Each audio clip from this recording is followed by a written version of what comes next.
Bago ko simulan ang napakagandang kwento ng pag-ibig at kababalaghan, huwag kalimutang mag-like at mag-subscribe sa ating channel. Ang bawat tauhan, lugar at pagkakapareho ng istorya nating ito ay nagkataon lamang at hindi sinasadya. Sadyang iniba ang pangalan o lugar upang pangalagaan ang totoong nagmamay-ari ng kwentong ito. Matagal na panahon na rin ang lumipas, ngunit sariwa pa rin sa aking alaala ang pangyayari sa aking nakaraan. Pilit ko man itong kalimutan, tila ito'y nanunudyo, sumisingit sa gising kong diwa at maging sa panaginip. Siguro dahil iisa lang ang dugong na nananalaytay sa aming mga ugat. Ako si Samantha. Tawagin niyo na lang akong Sam. Simple lamang ang aming buhay, Miss A. Dalawa kaming magkakapatid, puro babae. Nagmistula kaming kambal sa unang tingin. Dahil na rin siguro sa isang taon lamang ang aming agwat at nakasanayan na ng aming mga magulang na magkapareho kami sa lahat ng bagay. Mula sa pananamit, sapatos, estilo ng buhok, paboritong pagkain at kung ano-ano pa. Ako ang panganay, Miss A. Hindi man kami mayaman, na ibibigay naman ng aming mga magulang ang aming pangangailangan. Hanggang sa kami ay lumaki at may mga bagay na rin akong nagugustuhan o interes na gustong pag-aralan na ako lamang ang nakakagawa. Gaya ng pagkanta at pagdo-drawing. Ngunit tila nakasanayan ng kapatid kong si Tanya na magkapareho kami sa lahat ng bagay. Kung kaya kahit na medyo sintunado, pinilit niya ang mga magulang namin na kumuha ng voice coach para patas pareho kaming isinailalim ng voice coaching. Ngunit talagang mas umaangat ang galing ko sa pagkanta kesa sa kanya. Magaling din naman siya sa ibang aspeto, Miss A. Gaya na lang ng pagsayaw. Napakagaling niyang sumayaw. Nasa grade school pa kami. Marami na siyang tagahanga at proud ako sa kanya noon.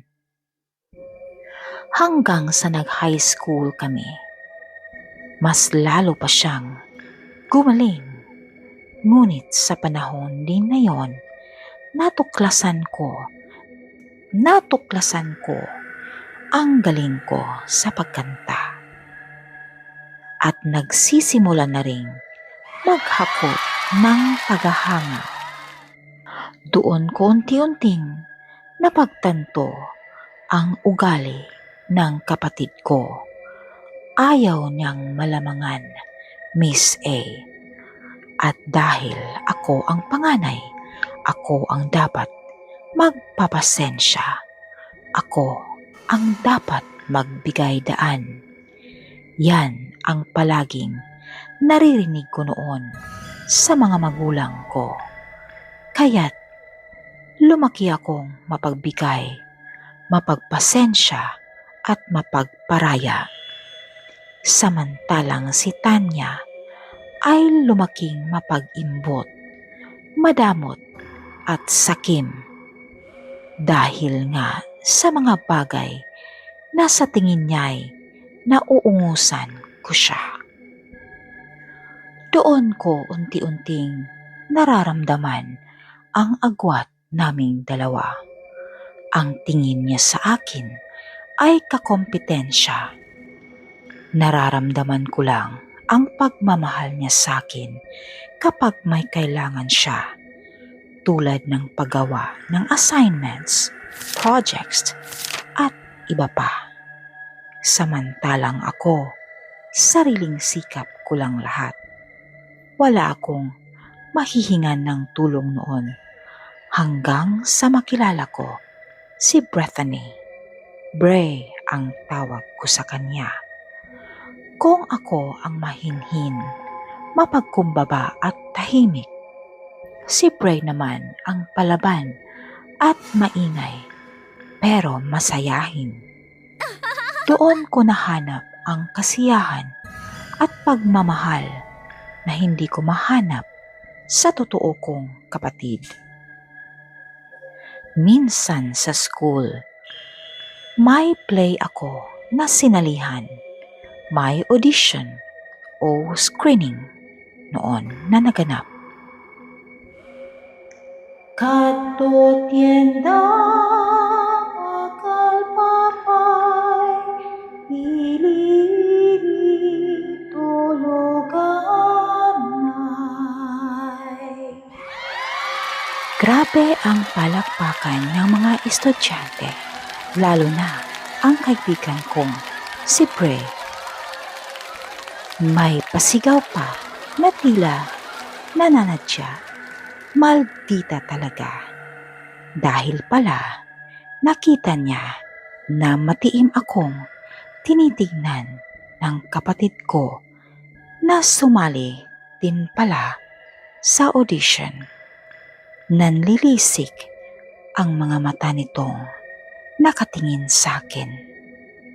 Lalo na noong ako pa ang napiling soloist ng play. Hanggang sa makauwi kami ng bahay, ay pinagdadabugan niya ako at tinawag pa akong pabida. Masakit yon, Miss A, dahil hindi totoo. Passion ko ang pagkanta. Ito ang isa sa nagpapasaya sa akin. Pero hindi ko na pinatulan. Hinayaan ko na lang. Dumating naman ang pagkakataong kinausap na siya ng aming mga magulang dahil hindi naman lahat ng tao kagaya ko. Marami kasi siyang naging kaaway sa school at ang iba'y pinapatulan talaga siya. Napagtanto ng aking mga magulang na tila ba nagkamali sila ng pagpapalaki kay Tanya. Kitang-kita ko ang lungkot sa mga mata nila. Ang pangyayaring iyon ay nagpapadagdag lamang ng ninggas sa dati ng apoy na namamagitan sa relasyon namin. Pero mahal ko ang kapatid ko, Miss A. Kaya ko ngang pagtiisan ang ugali niya dahil pilit ko siyang iniintindi. Hindi ko siya susukuan. Alam ko, babalik din ang dating sweet at bibong Tanya na nakilala ko noong mga musmos pa kami. Pero parang mapaglaro talaga ang tadhana, Miss A. Noong nasa kolehiyo na kami, kinuha ko ang kursong nursing, hindi dahil gusto ko, kundi yun ang kursong pinakaayaw ng kapatid ko. Baka magtaka kayo kung bakit parang magkaklase kami. Panganay ako. Well, 1 taon lang ang agwat namin at nagawa ng paraan ng mga magulang namin na magkasabay kami para matulungan ko ang kapatid ko sa pag-aaral. So yun na nga, magkaibang course ang kinuha namin. So no choice si Tanya. Pero bago ko pa naipanalo yon, Katakot-takot na sagutan at kumprontahan pa ang nangyari. Mabuti na lang at napaniwala ko sina mama na gustong-gusto ko talagang mag-nursing dahil gusto kong magtrabaho abroad. Nang gagalaiti man sa galit, wala na siyang nagawa. Masaya na rin ako dahil pareho kami ng course ni Bray at magka-boardmate pa. Para na rin akong lumaya sa kapatid ko, Miss A. Hindi man lubos, pero at least makakahinga na ako. Alam ko na iniisip ng iba na may malaking pagkakamali ang mga magulang ko kung bakit nagiging ganon ang pag-uugali ng kapatid ko. Siguro, oo, aminado naman sila mama. Kaso lang, hindi ko sila masisisi dahil sa sobrang busy nila para mabigyan kami ng magandang buhay. Hindi na nila namamalayan na may mga ginagawa silang mga paraan para sana makabawi sa amin ni Tanya ay nagpapalala lamang ng pagpapalaki nila dito. Hindi biro ang nursing, lalo na sa katulad ko na napilitan lamang sa kursong ito para makalaya sa kapatid ko. Ngunit kinakaya ko naman. Lahat naman ay mapagtatagumpayan kung porsigido ka lamang. Doon ko nakilala ang pinsan ni Bray dahil kalapit lamang ang nursing building sa engineering department ay madadaanan namin ito na nakasandal sa may poste naghihintay kay Bray. Sabay kasi sila sa pag-uwi. Siya si Jacob. Ang gwapo niya, Miss A. Ewan ko lang sa ating tagapakinig kung anong definisyon nila ng gwapo. Pero para sa akin, simple lang manamit, malinis sa katawan, hindi maputi, sakto lang, matangos ang ilong, may parang nangungusap na mga mata, hindi mayabang at marespeto sa kapwa kahit ano paman ang estado ng buhay ng mga ito. At sa tingin ko, yan ang nakita ko kay Jacob. Oo, gusto ko siya, Miss A. Pero hindi ako ang tipong nagpapakita ng motibo. Dahil ang gusto ko, gustuhin ako ng lalaki dahil totoong gusto niya ako. Hindi dahil gusto ko siya. Hindi ko alam kung nakahalata ba si Bray, pero panay reto niya sa pinsan niya sa akin. Sabay kindat. Magmula nung lumipat si Jacob sa school namin, sabay na kaming tatlong kumain. Sa labas, gala sa mall, o simpleng kwentuhan sa may campus. Naging magkaibigan kami ni Jacob. Hindi naman lingid sa akin ang mga simpleng pakyut niya o pagkakataranta kapag bigla akong sumusulpot. Dumaan ang mga taon na napanatili namin ang aming pagkakaibigan. Nasa 4th year na kami noon. At oo, Miss A, 2 taon ang lumipas magmula noong unang naipakilala ni Bray si Jacob sa akin. Nag-practicum o OJT na kami noon ni Bray sa isang malaking pampublikong hospital. Walang kupas pa rin si Jacob sa pagsasama-sama sa amin. Parang personal bodyguard namin ito ni Bray. Tagapagtanggol sa mga may mambabastos, escort sa mga events, tagapayo, private tutor, at iba pa. Kung tutuusin, maswerte kami ni Bray sa pinsan niya na ito para itong Anghel de la Guardia. Naisip ko tuloy, pag itong taong ito manligaw sa akin, diretso sagot na kaagad. Sabay silay ng pilyang ngiti sa mga labi ko. Hanggang sa pagkatapos ng ilang taon na pagsusumikap, certified, licensed, professional nurses na rin kami sa wakas ni Bray.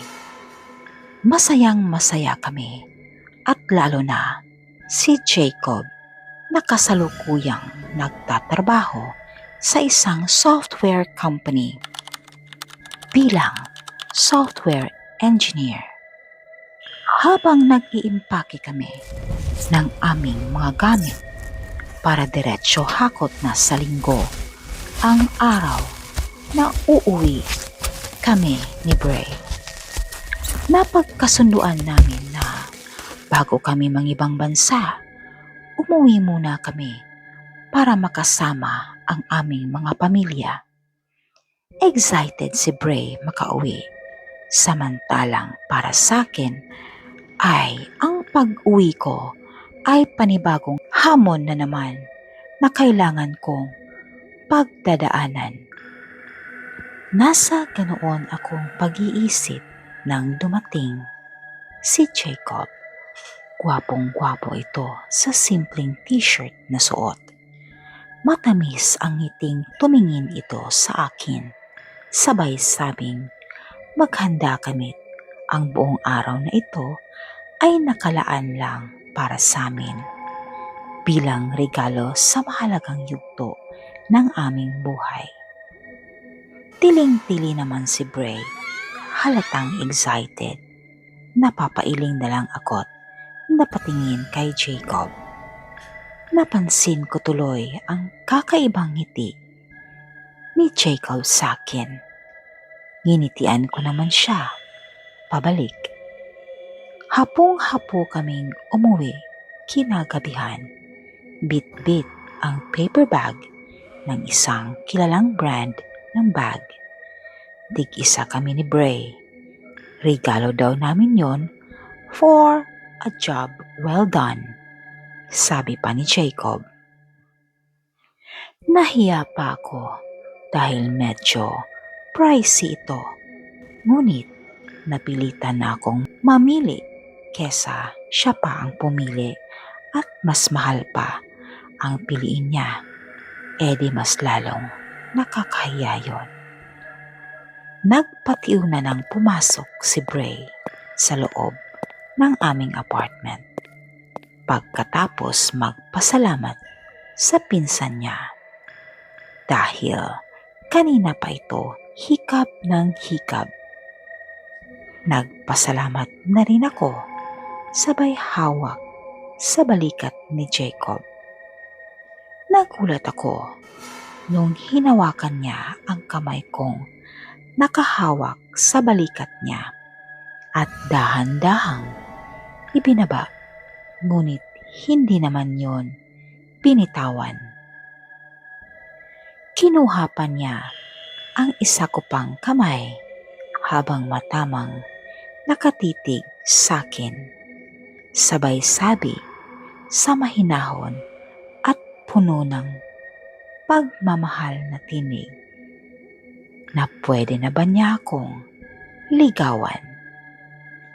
Ilang taon na din daw siyang naghintay dahil ayaw niyang maging sagabal sa pag-aaral ko dahil kita niya ang dedikasyon ko na makapagtapos.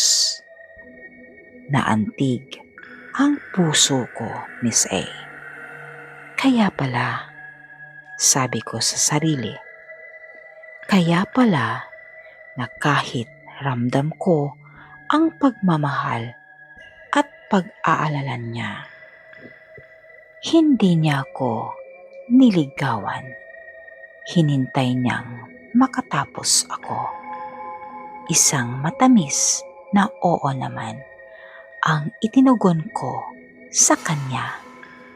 Biglang nagliwanag ang mga mata niya sa tuwa.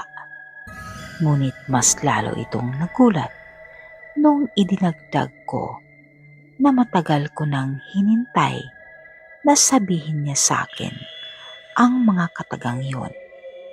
At oo na rin ang sagot ko. Ang sagot ko, dagdag ko pa. Napasigaw ito sa tuwa, Miss A. At niyakap ako ng sobrang higpit na halos hindi na ako makahinga. Nagulat pa ako nung kumalas siya ng bahagya sa pagkakayakap at mariin akong hinagkan sa labi. Nagulat ako at maging siya rin. Pagkatapos ng nakakailang na sandali, nagpaalam na ito para daw makapagpahinga na ako. Sa susunod na araw, gabi na ito dumalaw dahil nga sa trabaho nito at ipinagbigay alam na namin ni Bray na magkasintahan na kami. Naiyak naman ito sa tuwa dahil dininig daw ang panalangin niya.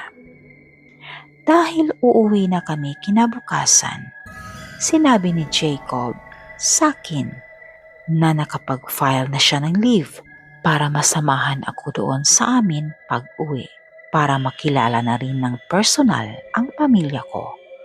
Bilang bakasyon na rin para makasama ang mga kamag-anak niya doon. Kinabukasan nga, magkasama kaming tatlong umuwi. Nagulat pa ako nang may inihanda pala ang mga magulang ko sa akin. Nandoon lahat ng mga kamag-anak namin, mga kaibigan, pati na mga teacher ko at principal nandoon din. Sinalubong naman ako ng aking mga magulang na sa tingin ko medyo nagkakaedad na rin. Mas matanda pa nga kesa sa totoong mga edad nito. Isang mainit na yakap ang iginawad ng aking mga magulang sa akin. Dama ko ang pangungulila at pagmamahal sa mga yakap na yon. Habang nakapikit akong niyakap ang mga magulang ko, isang pamilyar na boses ang aking narinig. Hi sis!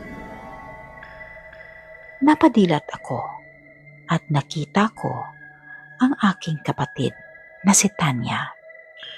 Con todo makeup, nakasuot ng hapit na pulang damit na halos lumuwa na ang malulusog nitong dibdib sa harapan. Hindi mo maintindihan kung ipinipilit lang na ipinagkasya ang damit sa katawan niya. Nakangiti ito ng pilit. Alam na alam ko ang mga ngiting yon. Binati ko naman siya pabalik. Nang mapansin ko na lumipat ang tingin niya sa may likod ko. Oo nga pala, dahil sa matinding emosyon, nakalimutan ko ang aking mga kasama. Ma, pa, si Jacob nga pala, boyfriend ko. Kitang-kita ko ang pag-iba ng ekspresyon sa mukha ni Tanya. Nagpalipat-lipat ang tingin niya sa aming dalawa ni Jacob. Kita ko ang pagkadismaya at hindi makapaniwalang ekspresyon dito. Samantalang ang aking mga magulang ay kita mo ang ligaya sa kanilang mga mata. Bago pa man kami umuwi, ay ipinagtapat ko na sa kanila ang relasyon namin ni Jacob.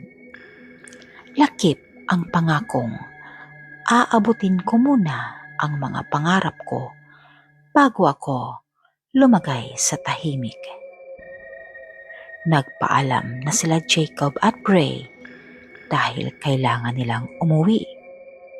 Dahil hinintay na rin sila doon ng mga magulang ni Bray. Hayaan niya daw muna ako na makapagdiwang kasama ang aking pamilya. Walang katapusang kumustahan. Kitang-kita ang pagmamalaki sa mga mata ng aking mga magulang.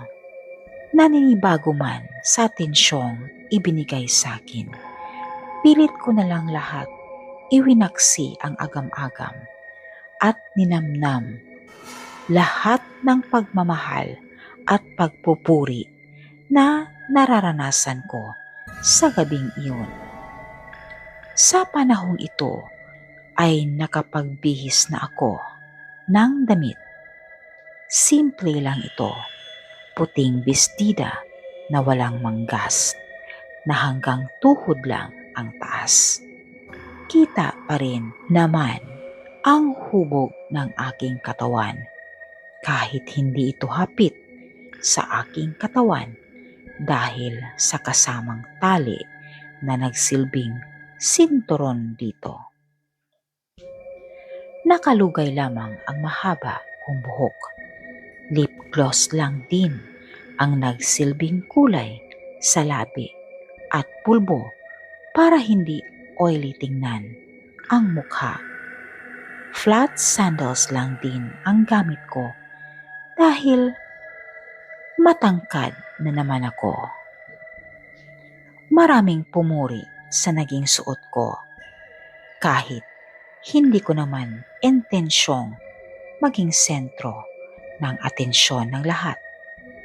Gayunpaman, tinawag pa rin akong pasikat at mapagbalat kayong hindi makabasag pinggan ng kapatid kong si Tanya nung pumuslit akong saglit para pumunta ng restroom. Paglabas ko, nandoon na siya at naghihintay para masabi lamang sa pagmumukha ko ang masasakit na salitang naglalarawan lamang ng kanyang sarili. Hindi ko na pinatulan pa, Miss A. Pagod na ako sa biyahe at pag-estima pa ng mga bisita na mas lalo pang ikinagalit niya. Nagawa pa niyang magbantang hindi niya hahayaang makuha ko lahat ng atensyong dapat ay sa kanya. Napailing na lang ako, Miss A. Sa isip ko, hindi ko hahayaang guluhin niya ang okasyong ito. As usual, natapos ang party na may kasagutang kamag-anak na naman ang kapatid ko dahil pinuri ang kasuotan ko at akala niya'y pinaringgan siya at ikinumpara sa akin. May bago pa ba? Sanay na sila sa kanya. Kita ang pagkadismaya sa mukha ng aking mga magulang, Miss A. Sa wakas natapos din ang party. Agad akong nakatulog paglapat pa lang ng likod ko sa aking malambot na higaan. Tanghali na ako nagising kinabukasan. Nakahanda na ang tanghalian. Karamihan doon ay ininit na natirang ulam sa handaan kagabi. Mamayang hapon pa ang uwi ng mga magulang ko galing trabaho. So malamang kami lang ng kapatid ko sa bahay kasama ang kasambahay. Kailangan kong umalis para iwas gulo dahil paniguradong gagawa at gagawa ito ng paraan upang sirain ang araw ko. Tinawagan ko na si Jacob at magpapasundo ako sa kanya para makapamasyal. Kanina pa pala ito naghihintay ng tawag ko at nangakong sunduin ako. Nakabihis na ako't lahat nang lumabas sa kanyang silid si Tanya.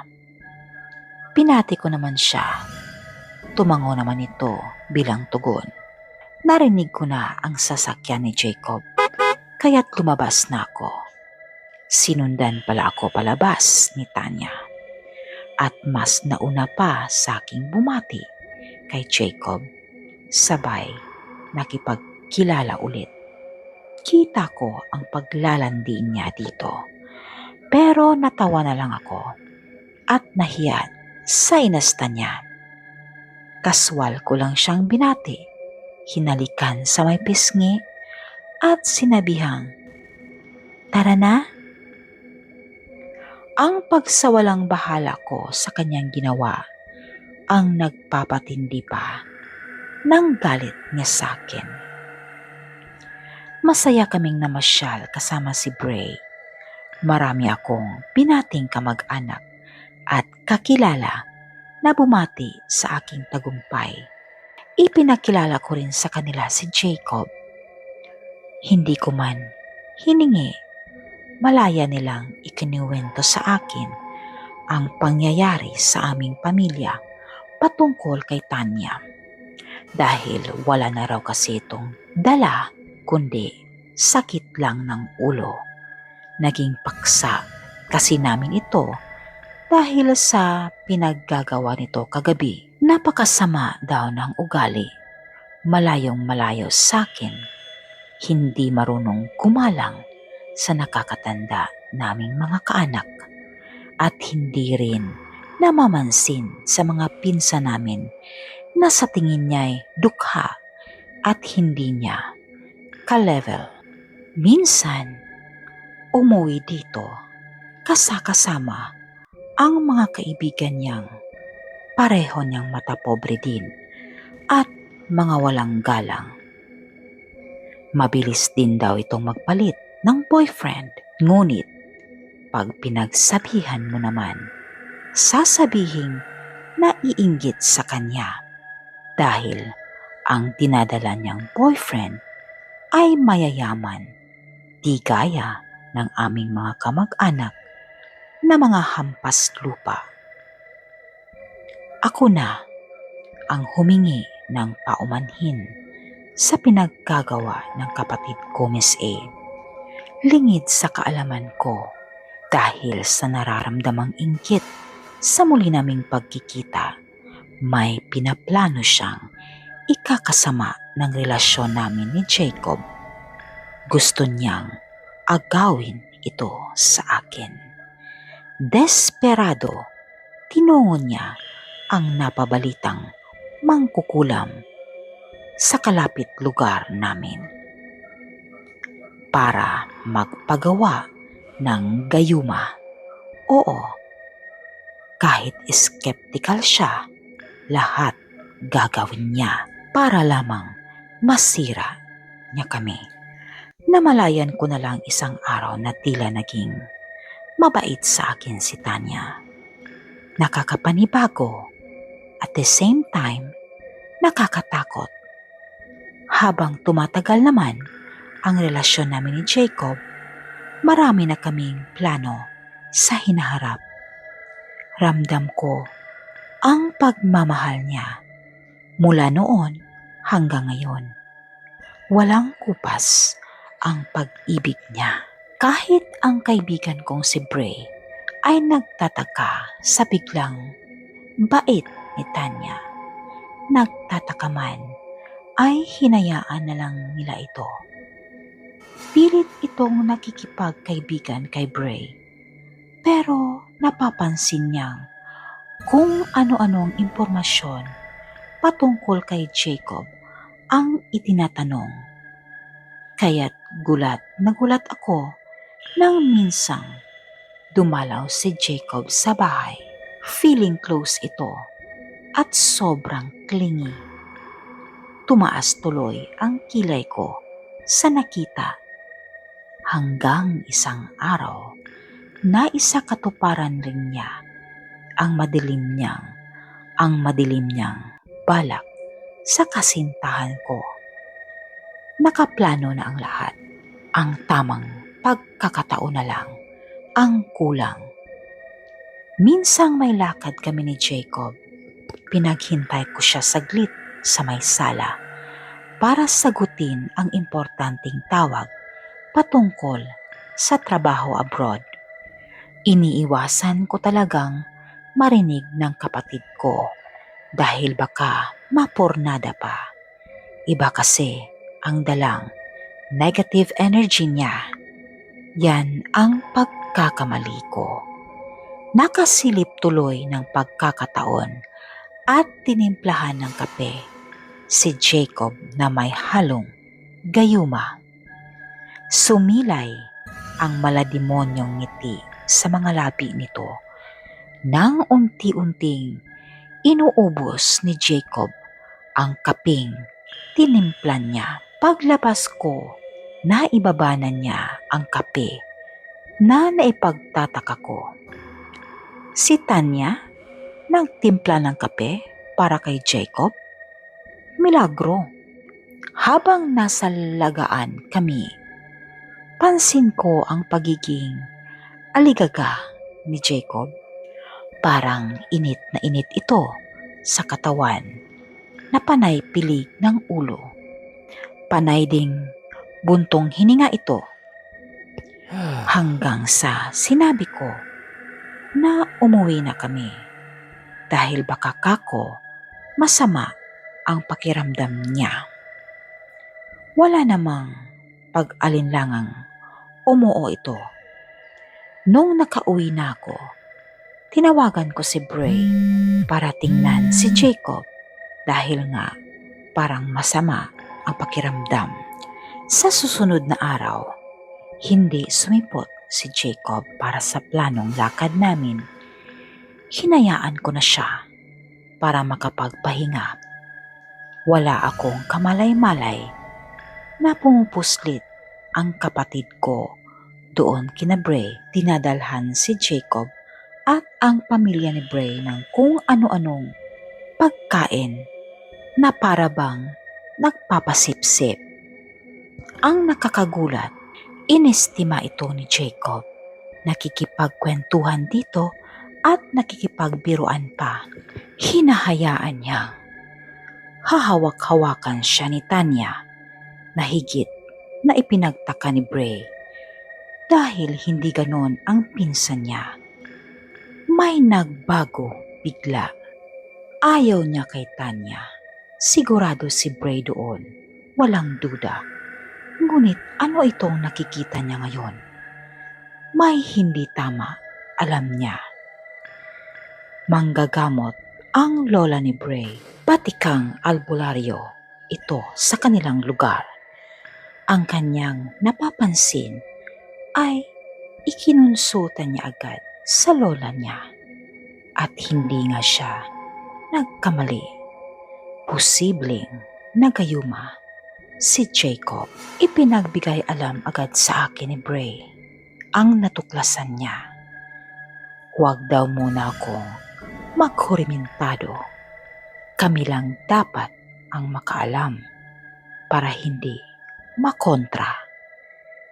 Nilansi namin si Jacob na may pupuntahan kaming tao para makatulong sa aming pag-prepare ng isang surprise birthday celebration ni Tanya. Agad naman itong sumang-ayon. Narating namin ang bahay ni Lola Sefa. Ginawan agad ng orasyon si Jacob upang mapakalma at hayaan siyang gamutin ito. Sabi ni Lola Sefa, mabuti na lang dinala agad namin sa kanya dahil nagsisimula na raw itong manghumaling sa taong may gawa ng gayuma sa kanya. May ipinasok daw sa kanya. isinabay sa pagkain o inumin habang may bulong. Sa kape at sa mga dalang pagkain. May pinakuluan si Lola Sefa. Asin, apog, dahon ng bayabas, sambong, buhok ni Jacob at kung ano-ano pa. Nang maisalin sa baso, bumulong ito ng mga kataga habang paikot kay Jacob. Sabay ipinainom sa kanya ang laman ng baso. Ilang saglit lang, nagsimula na itong sumuka ng sumuka. May lumabas na itim na parang uhog at amoy nakakasulasok. Ibinalot iyon ni Lola Sefa ng itim na tela at inilibing sa likod bahay niya. Naputol na ang gayuma, sabi niya. Napasinghap naman si Jacob at takang iginala ang sarili.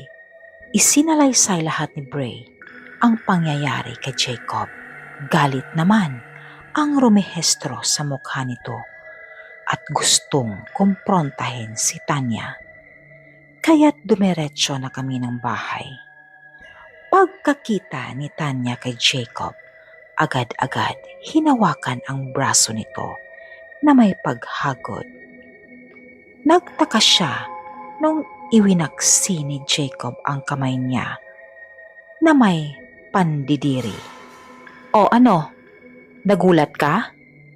Natila nawala ng bisa ang gayumang ipinainom mo sa kanya? Akala ko masama lang ang ugali mo eh. Ang hindi ko alam, demonyo ka rin pala. Nakakaawa ka. Sobrang dami na ng pagkakataong ibinigay sa'yo. Atensyon, pagmamahal, ibinuhos na lahat sa'yo. Pero hindi ka marunong magpahalaga. Hindi ka marunong magmahal. Ngayon, kahit hindi sa'yo, gusto mo pa ring angkinin? Hindi na namin kasalanan kung ginawa mong miserable ang buhay mo. Choice mong maging masama. Pwes, pagdusahan mo ang karmang nababagay sa'yo. Suko na ko sa'yo, Tanya. Ayaw na kitang maging kapatid. Nagkagulo ang buong bahay habang humagulgol nang iyak si Tanya. Mukhang nagpapaawa na naman sa aking mga magulang na naroon din sa pagkakataong yon. Pero puno na ako, Miss A. Bingi na ako sa anumang sasabihin nila. Nilagay ko ulit sa maleta ang mga gamit ko, ang iba ko pang gamit. Buti na lang, hindi ko pa yon naisipang alisan ng laman ang ibang maleta ko. Walang salitang lumabas ako ng kwarto, bit-bit mga gamit ko. Tinulungan naman ako ni Jacob habang kinausap ni Bray ang mga magulang ko. Pagod na ako, Miss A. Kung ayaw nilang maniwala at magpapauto na naman sila sa kapatid ko, bahala sila. Nagstay muna ako kina Bray habang pinag-iisipan kung anong susunod kong gagawin. Pinuntahan naman ako ng mga magulang ko kinabukasan. Balak akong sunduin dahil noon palang umalis ako na pagsabihan nila si Tanya. Sinagot-sagot pa sila kaya't nasampal ni Mama. Nag-alsa balutan din ito. Doon muna siya titira sa isang kapatid ni Papa. Siguro dahil na rin sa kahiyan. Dahil tsak niyang malalaman ng mga tao ang ginawa niya kay Jacob. Magmumukha siyang desperadang babae. Ang taas pa naman ng pride noon. Bumalik na ako sa bahay pagkatapos ng isang araw. Naging matiwasay at magaan ang aura ng bahay. Nagtagal pa ako doon ng ilang buwan hanggang sa tuluyang lumipad abroad. Plano namin ni Jacob na mag-ipon muna bago tuluyang lumagay sa tahimik. Sa kasalukuyan, nandito ako somewhere in UK.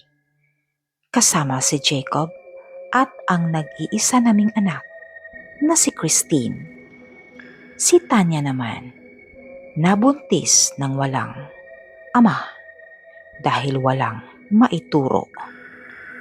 Umuwi siya sa bahay para lang iwan ang anak niya doon. At magmula noon, hindi na ito bumalik pa. Napaka-importante ang pagpapalaki ng anak, Miss A. Ang pagmamahal para sa anak ay dapat may halong disiplina upang lumaki itong matino. Hindi nanghahamak ng kapwa at marunong rumispeto sa magulang. Sana'y kapulutan ng aral ang aking kwento, Miss A, ng iyong mga tagapakinig.